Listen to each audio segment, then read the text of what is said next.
Assalamualaikum warahmatullahi wabarakatuh. Anak-anak, kali ini kita akan membuat pembahasan baru tentang kalam insya dan macam-macamnya, dan tentang qasr dan macam-macamnya. Kita mulai pembahasan dengan bacaan basmalah bersama. Semoga bermanfaat dan dapat dimengerti. Bismillahirrahmanirrahim. Kita mulai dengan kalam insya dan macam-macamnya. Kalam insya itu kemarin lawannya kalam khobar, ya. Kalam khobar ada di video 7. Nah, sekarang kalam insya itu lawannya kalam khobar. Kalam yang bukan berita itu kalam insya. Pengertian gampangnya itu kalam yang bukan berita.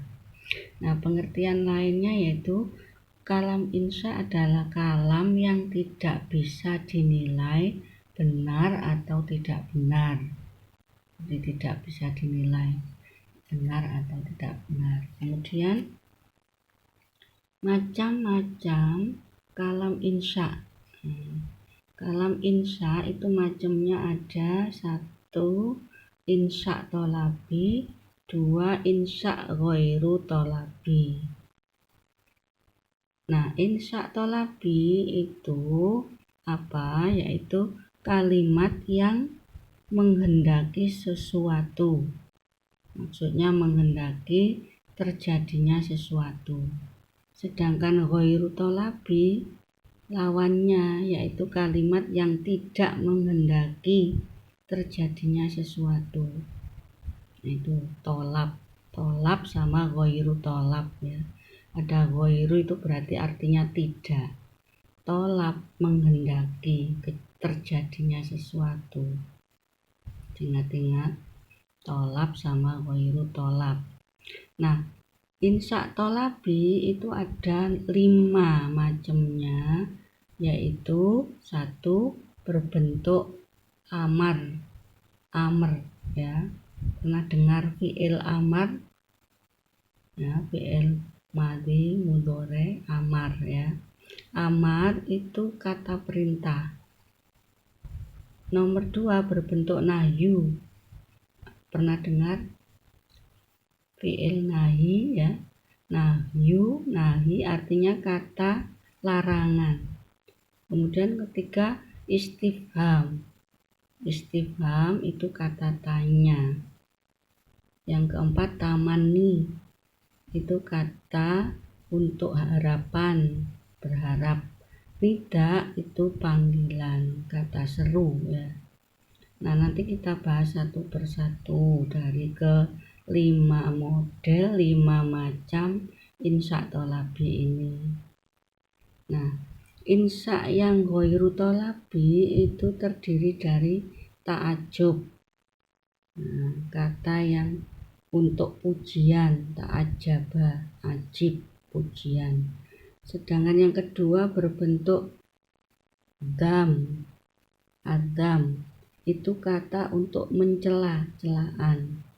Kemudian yang ketiga berbentuk qasam, yaitu kata untuk sumpah. Ini kamu harus hafal macam-macamnya, nanti ada di soal pilihan ganda. Apa bentuk insya tolabi? A, B, C, D, E, begitu, ya. Yang ghairu tolabi apa? Begitu. Ini rangkuman saya dari kitab, ya, biar mudah. Nah, dari yang insya tolabi kita menguraikan satu persatu. Yang berbentuk amar dulu. Amar, masih ingat tadi kata perintah, ya. Pengertian panjangnya yaitu tuntutan melakukan sesuatu dari pihak yang lebih tinggi pada pihak yang lebih rendah derajatnya. Jadi dari atasan kepada bawahan, gitu bahasa mudahnya. Perintah dari atasan kepada bawahan. Redaksi amr, redaksinya model bentuknya. Nanti ada soal sebutkan redaksi amar ya. Kamu harus hafal. 1. Berbentuk fi'il amar ya. Fi'il amar pernah dengar kan?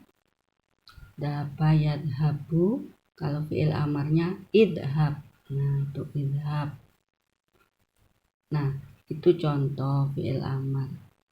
Di sini di buku, di kitab, saya ambil satu. Ya Yahya khudil kitab. Wahai Yahya, ambilkan kitab. Fi'il amarnya adalah khud. Akhoda ya'khudhu khud. Ini bentuk amar dan berbentuk fi'il amar. Bentuk amar yang kedua fi'il mudhari yang didahului lam amar. Ada lamnya. Fi'il mudhari yunfiku didahului lam menjadi liyunfik, jadi disukun karena lamnya ini lam amar, jadi fi'ilnya harus fi'il mudhari'nya disukun. Liyunfik du sa'ah min sa'atih, artinya hendaklah bersedekah orang yang mampu. Yang ketiga berbentuk isim fi'il amar. Contoh kata hai. Kamu bisa banyak melihat contoh isim fi'il amar di Google juga banyak. Kamu klik contoh-contoh isim fi'il amar. Di sini ada hayya. Hayya 'alas sholah. Hayya itu isim fi'il amar. Artinya marilah segera sholat. Bentuk amar yang keempat yaitu masdar yang menggambarkan atau yang menggantikan fi'il amar. Jadi masdar yang menggantikan fi'il amar. Contoh sa'yan itu kan masdar dari kata sa'a, yas'a, sa'yan. Sa'yan fil khairi. Nah, itu menggantikan fi'il amar is'a. Sa'yan fil khairi, artinya berusahalah ke arah kebaikan. Nah, ini sa'yan masdar menggantikan fi'il amar is'a. Itulah bentuk-bentuk redaksi amar. Nanti kalau ada soal sebutkan redaksi amar pada ayat-ayat berikut. Kamu bisa pilih dari keempat redaksi ini. Saya lanjutkan. Tujuan amar selain yang sebagai kata perintah. Jadi ada tujuan lain. Tujuan lain amar aslinya adalah sebagai kata perintah. Nah, tujuan lainnya itu apa? 1. Berdoa, untuk berdoa dan memohon. Contoh auzi. Nah, itu fi'il amar, tapi karena ada Robbi auzi'ni, ya Tuhanku, berikan aku kesempatan bersyukur, an askuro nikmataka, mensyukuri nikmatmu. Nah, auzi ini bukan lagi perintah, tapi ini berdoa, memohon. Ada yang berbentuk tuntutan secara halus atau iltimas. Contohnya akti. Itu fi'il amar tapi berfungsi tuntutan ya. Akti ini berilah aku kitab. Ini halus, perintah halus iltimas. Berbentuk harapan yang sulit dipenuhi atau pengandaian atau istilahnya tamanni. Nah, contohnya ala ayyuhal lail tawil ala injali bisibhin. Nah, ini ada kata injali, injal. Ini fi'il amar tapi berfungsi pengandaian karena dari artinya wahai malam yang panjang, andai engkau sirna segera oleh subuh. Di sini ada kata andai engkau sirna segera. Segera sirna ini kan harusnya fi'il amar, tapi di sini berfungsi pengandaian. Ada kata andainya. ada kata ala ya, andai. Nah, ini fi'il amar berfungsi sebagai pengandaian. Yang berikutnya, fi'il amar berfungsi sebagai ancaman, mengancam atau tahdid. Ikmal itu kan fi'il amar, tapi berfungsi sebagai ancaman karena rangkaian artinya ikmalu, kerjakan, masyitum, terserah atau sesuai keinginanmu, innahu bima ta'maluna basir, karena Allah itu maha tahu apa yang kamu kerjakan. Ini ancaman. Terserah kamu kerjakan apa, Allah itu maha melihat. Nah, ini mengancam. Yang kelima, melemahkan lawan bicara atau takjiz. Contoh fi'il amar yang melemahkan apa ini? Ya libakrin insuru li kalaiban. Insuru itu fi'il amar, artinya wahai bakrin insuru, bangkitkan kembali laiban, kalaiban. Nah, ini suruh membangkitkan kembali. Apa bisa orang sudah mati dibangkitkan? Nah, ini melemahkan. Yang keenam, sebagai fi'il amar sebagai penyamaan atau taswiyah, yaitu melakukan, tidak melakukan itu sama saja. Taswiyah, menyamakan. Nah, ini ada di ayat At-Tur ayat 16. Islauha fasbiru aula tasbiru sawaun alaikum. Masuklah ke dalam api, maka kamu sabar atau tidak sabar sama saja bagi kamu. Nah, ini penyamaan. Inilah tujuan-tujuan fi'il amar yang lain di samping sebagai kata perintah, tujuan aslinya. Nah, amar selesai, kita ke bentuk insya tolabi yang lain. Yang kedua yaitu nahyu. Nahyu adalah nahi ya, tuntutan untuk tidak melakukan sesuatu dari pihak yang lebih tinggi pada yang lebih rendah derajatnya. Nahi kan dilarang ya, berarti tidak melakukan sesuatu, tuntutan tidak melakukan sesuatu.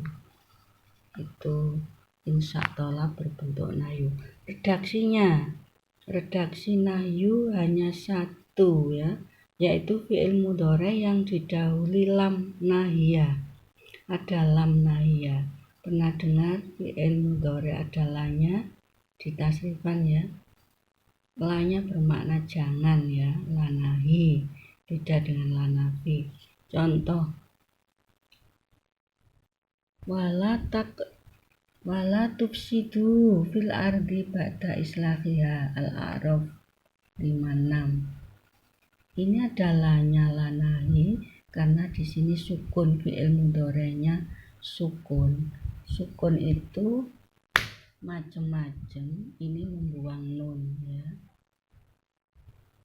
Jangan kamu berbuat kerusakan. Nah, lanyalah jangan. Inilah contoh dari redaksi nahi. Nah, tujuan nahi selain untuk larangan adalah 1. Memohon atau doa, 2. Pengandaian, 3. Ancaman, 4. Nasihat. Nah, kamu bisa lihat contoh-contohnya di kitab sendiri untuk mempercepat ya. Kemudian untuk penghinaan juga. Nah, ini kamu lihat contoh-contohnya sendiri nanti ya, biar cepat video ini.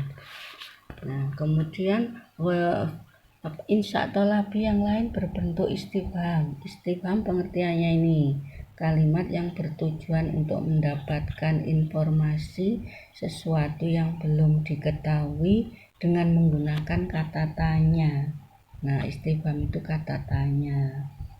Nah, redaksinya bertujuan ya, atau tujuan dari istifham Istifham kata tanya itu bisa berbentuk macam-macam ya. Apakah, apa, kenapa, untuk apa, mengapa, itu ya pakai bahasa Arab. Hal, limada, mada, dan seterusnya. Itu istifham, kata untuk bertanya. Tujuannya apa? Ada 7 ya. Di rangkum ada 7. 1 menyamakan, 2 nahyu, meniadakan, 3 ingkar, mengingkari, 4 amr, perintah, 5 taswik, memancing kerinduan, 6 ta'zim, mengagungkan, 7 tahkir, merendahkan. Nah, contohnya ada di ayat-ayat Quran.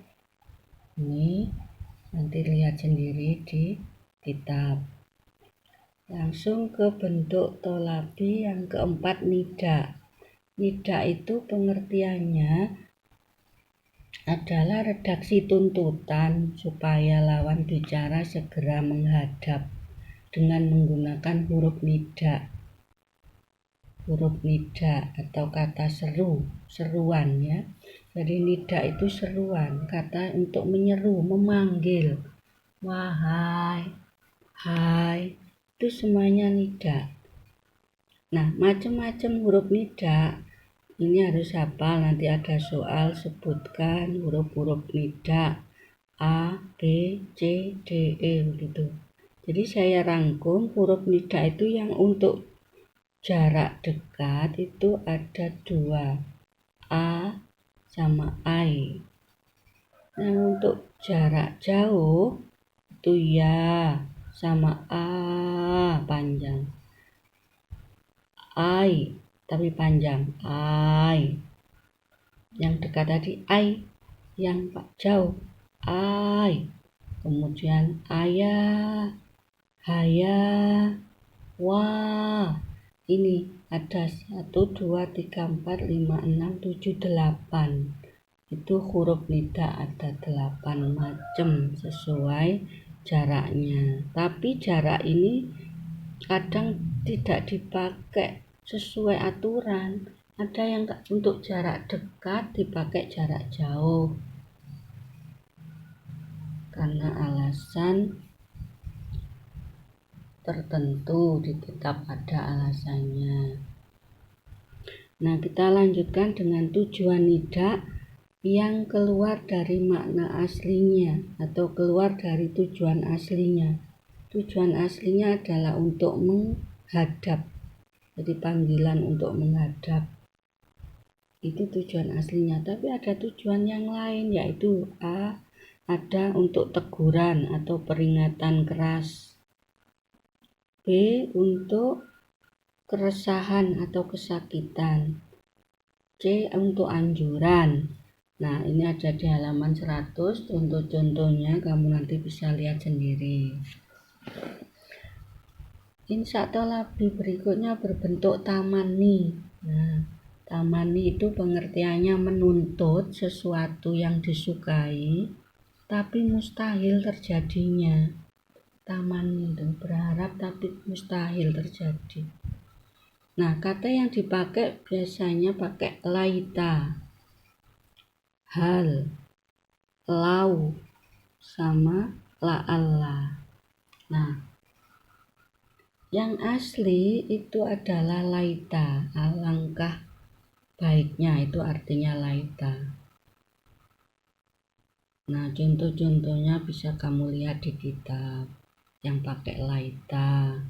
Pakai hal juga ada, pakai lau juga ada. Hal di sini adakah artinya, lau artinya andai, kemudian la'alla supaya. Ini semuanya bentuk redaksi dari tamani, kata-kata yang dipakai tamani, berharap tapi mustahil terjadi. Kemudian yang ketiga ini, huruf ketiga, hal, lau, sama la'alla itu beda sama laita. Kalau hal, lau, sama la'alla itu mengandung unsur balaghah. Jadi ada makna keindahan tersendiri. Nah, selesai untuk tamani. Nah, sedangkan taroji itu perkara yang menyenangkan yang diharapkan dapat terjadi. Jadi ini lawannya tamani. Kalau tamani itu berharap sesuatu yang menyenangkan tapi mustahil terjadi, sedangkan taroji bisa terjadi atau dapat terjadi. Nah, satunya mustahil tamani, kalau taroji tidak mustahil, berarti bisa terjadi. Kata yang dipakai dalam taroji itu 3. La'alla, asa, laita. Ya. La'alla itu supaya, asa mudah-mudahan, laita andai, seandainya. Nah, contoh-contohnya ada ayat Qur'annya, lihat di kitab ya. Nah, kemudian ini pembahasan yang terakhir, yaitu halaman berapa ini? 106. Qasru atau qasr dan macam-macamnya. Qasr itu arti singkatnya pemfokusan, yaitu mengistimewakan sesuatu melebihi yang lain dengan jalan tertentu. Fokus ya, fokus atau penting gitu ya, mementingkan sesuatu. Jadi dalam ayat-ayat itu ada tanda-tanda khusus kalau kalimat itu untuk memfokuskan kata yang satu dari yang lain, mementingkan kata yang satu dari yang lain. Nah, macam-macam caranya qasr ya, ada beberapa cara. Jadi untuk memfokuskan sesuatu itu ada cara. 1, dihafalkan ya, qasr bi taqdim. Takdim itu artinya mendahulukan ya, mendahulukan sesuatu padahal harusnya diakhirkan. Takdim, qaddama yuqaddimu takdim, mendahulukan. Pengertiannya yaitu kalimat yang difokuskan maknanya diletakkan di awal kalimat. Nah, di awal kalimat ini takdim, padahal seharusnya dia di belakang kalimat, tidak di awal ya.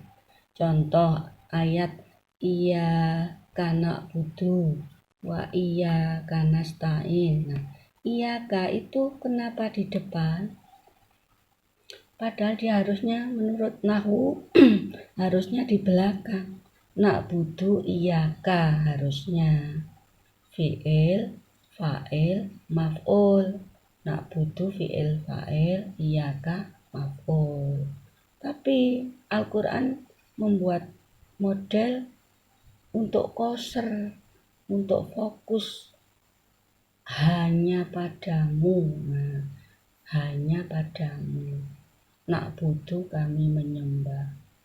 Ini memfokuskan kata kami, yaitu Allah ya. Tujuannya fokus, maka diletakkan di depan, padahal harusnya di belakang. Iyyaka nasta'in juga gitu, harusnya nasta'inu iyyaka, fi'il, fa'il, maf'ul. Iyyakanya didahulukan untuk fokus qasr. Alallahi tawakkalna, ini harusnya tawakkalna alallah, didahulukan karena untuk fokus kepada Allahnya, Allah. Nah, bentuk atau cara qasr yang kedua yaitu qasr bi dhamir al-fasl. Dhamir al-fasl maksudnya dhamir pemisah. Jadi memakai dhamir pemisah. Ingat dhamir itu huwa, huma, hum, ya, huma, huna, dhamir fasl. Dhamir munfasil pernah dengar ya. Artinya, arti panjangnya pengfokusan pada mubtada dengan cara meletakkan dhamir antara dhamir yang berada di antara mubtada dan khobar, yang khobarnya itu makrifat dengan diawali al. khobarnya diawali al. Nah, maka nanti ada tengah-tengahnya domir munfasil. Nah, itu untuk qasr kalau ada kalimat seperti itu. Contoh, inna hadza lahuwal qasasul haq. Nah, di sini mubtada'nya hadza, khobarnya al-qasasu. Di tengahnya ada domir lahuwa, domirnya huwa. Nah, ini kalau seperti ini ada domir munfasil di tengah-tengah mubtada khobar, maka ini qasr namanya. Kalimat ini mengandung qasr tapi dengan cara bidomir al-fasl. Banyak contohnya, lihat sendiri di kitab. Yang ketiga, cara qasr yang ketiga, qasr bi al-adawat. Adawat itu huruf-huruf. Jadi qasr dengan huruf-huruf qasr, huruf-huruf untuk fokus. Nah, ada 2 hurufnya, yaitu pakai innama yang artinya hanya, sesungguhnya hanya. Yang kedua pakai adawatun nafi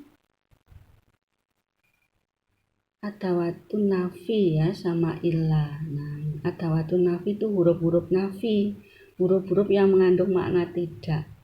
Pakai la, kemudian tengah-tengahnya illah.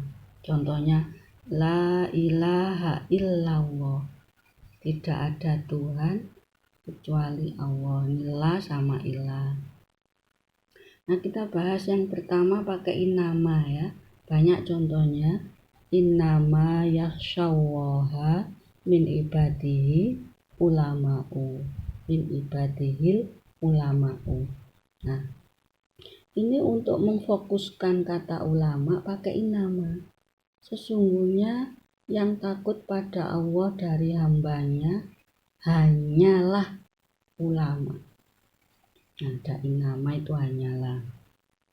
Itu model huruf yang dipakai innama. Model huruf yang kedua yang pakai huruf nafi, lama, lam, la, dan lain-lainnya. Terus di tengahnya ada ilahnya.